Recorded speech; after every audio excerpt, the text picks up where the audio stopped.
"You'll never be anything in uniform," my uncle said, leaning back in his chair like the sentence was less an opinion and more a verdict. Dinner plates clinked around us. The air was warm with family chatter, but his words landed on me like a bruise, sharp, sudden, and lasting. I wore my service uniform that night, not because it was required, but because it was me.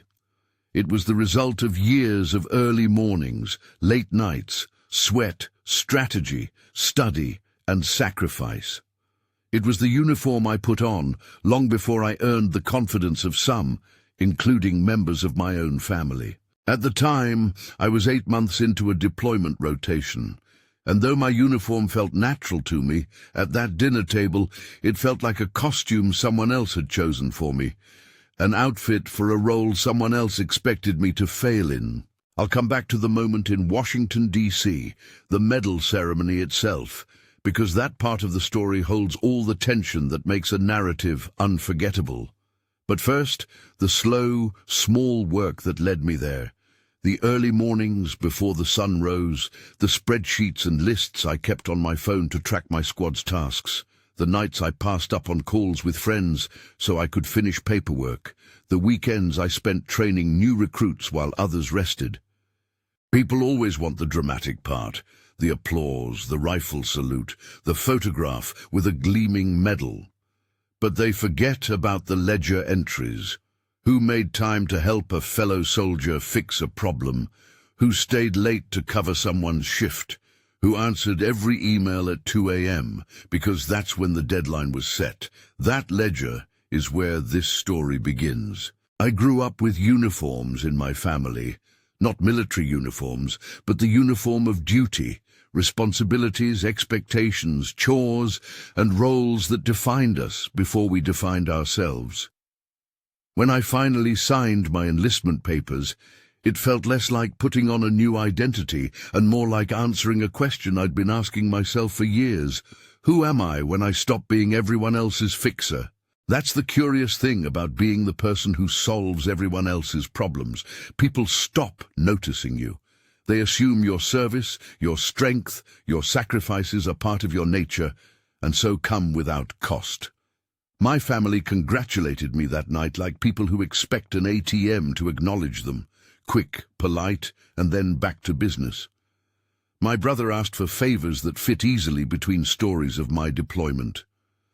My mother checked the calendar to see when I'd be home next.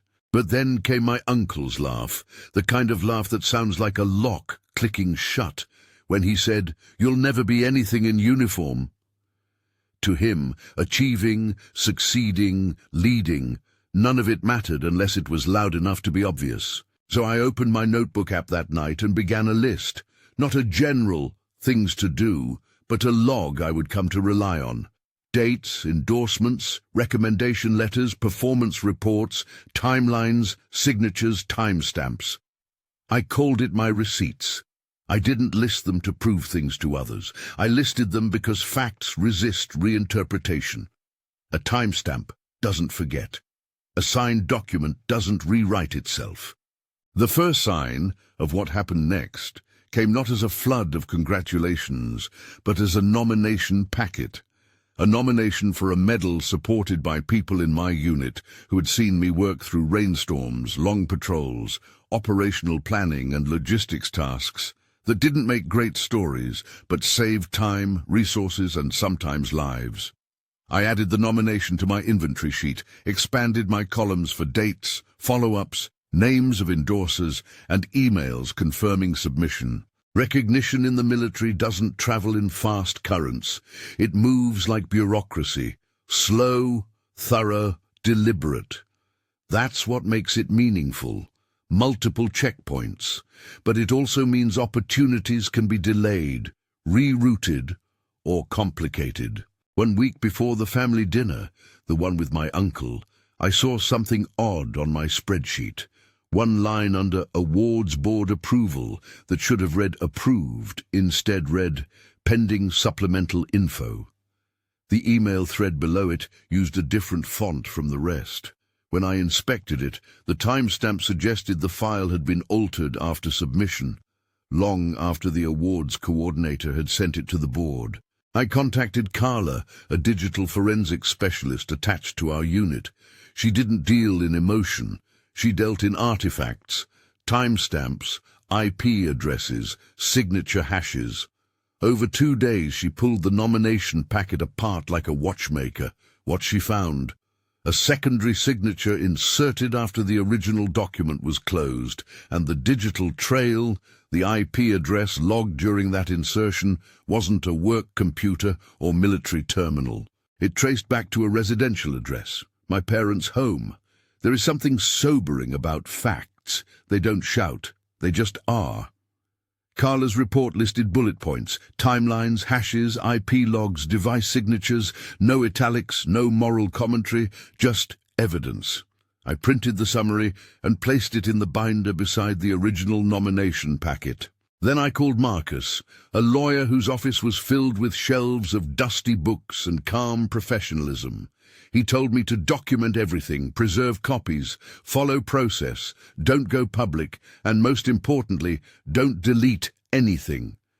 He said the facts were my authority, not emotion. That choice was not easy.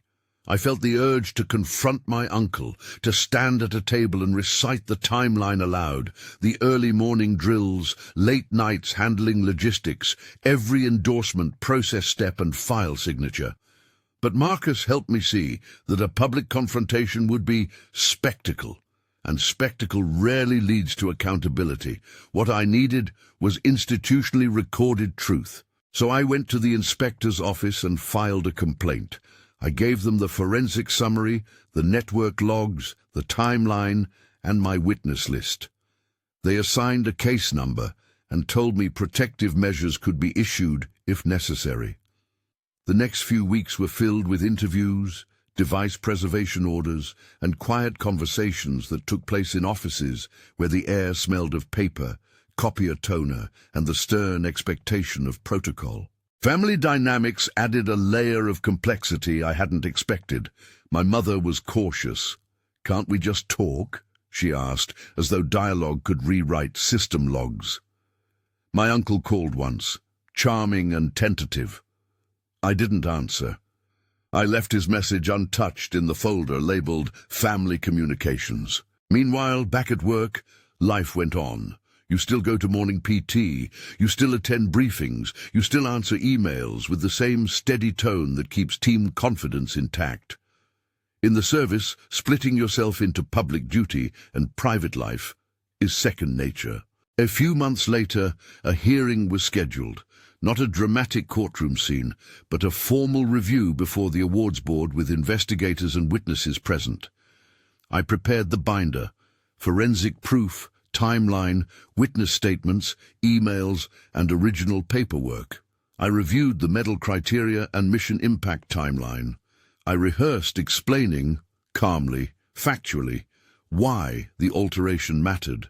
On the morning of the hearing, I sat with the binder on my lap and reflected on how far I had come, not because of hatred, not because I wanted retribution, but because I wanted integrity in my record, not a rewritten version of my life. When the board reviewed the evidence, they paused the adjudication and placed a protective flag on my file.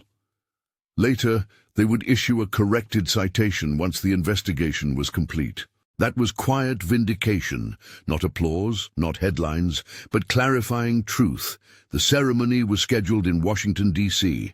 The medal was not large or flashy, a modest box of felt and metal, but it was real. It was the result not just of a nomination, but of the process that demanded transparency and evidence. On the day of the ceremony, I stood among uniformed service members, the Capitol behind us, flags fluttering, wind gentle and authoritative. When they placed the medal on my uniform, the room sounded with applause. It wasn't a roar, but steady, respectful acknowledgement. I spotted familiar faces, Clara, Marcus, Carla, and several commanding officers who had endorsed me long before. Later, I would see my mother's eyes glisten, and in the third row, hesitation aside, my uncle clapped. It was not an emotional reconciliation. It was an admission of a new reality. That day wasn't about revenge. It was about accountability, integrity, and the quiet strength of facts. I learned that recognition is not loud. It is consistent, precise, and resilient. It acknowledges who you are, even if someone once told you otherwise. If you've ever been told you're not worth something, by family, by peers, by people who should know better, remember this: facts outlast feelings. Truth outlives labels. Leave a comment with Cadre Uniform Truth and tell me where you're watching from. Because every story like this is proof that resilience builds legacy, and legacy builds history.